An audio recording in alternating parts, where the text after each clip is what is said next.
Deepu channel. ఈ రోజు మనం ఈ వీడియోలో కర్తరి వాక్యాలు కర్మణి వాక్యాలు గురించి చెప్పుకుందాం. ఈ వీడియో చూసే ముందు ఈ ఛానల్ ని ఇంకెవరైనా సబ్స్క్రైబ్ చేసుకోకపోతే కనుక తప్పకుండా సబ్స్క్రైబ్ చేసుకోండి.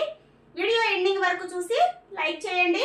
మనం టాపిక్ లో కనుక వెళ్ళినట్లయితే కర్తరి వాక్యాలు.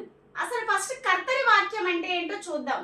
మనం ఏదైనా వాక్యం చెప్పినప్పుడు ఆ వాక్యంలో పని చేసిన వ్యక్తి ఎవరైతే ఉన్నారో వాళ్ళని కర్త అంటాం.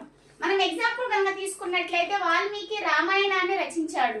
ఇక్కడ వాల్మీకి అనేది కర్త అవుతుంది, రామాయణం అనేది కర్మ అవుతుంది, రచించాడు అనేది క్రియ అవుతుంది. ఇక్కడ మనం కర్తరి వాక్యం అంటే ఏంటో చూసుకున్నట్లయితే మనం ఏదైతే కర్తని ప్రధానంగా చేసి చెప్తామో దాన్ని కర్తరి వాక్యం అంటాం. ఇది కర్తరి వాక్యానికి సంబంధించి.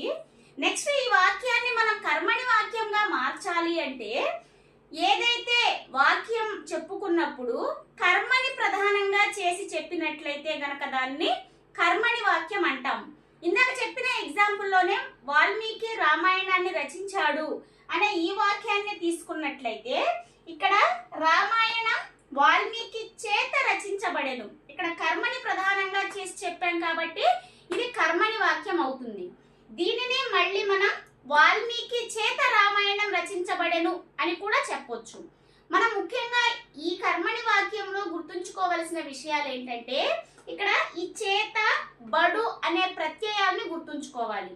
ఇది ఎందుకు అంటే ఖచ్చితంగా కర్మణి వాక్యంలో చేత బడు అనే రెండు ప్రత్యయాలు వస్తాయి కాబట్టి.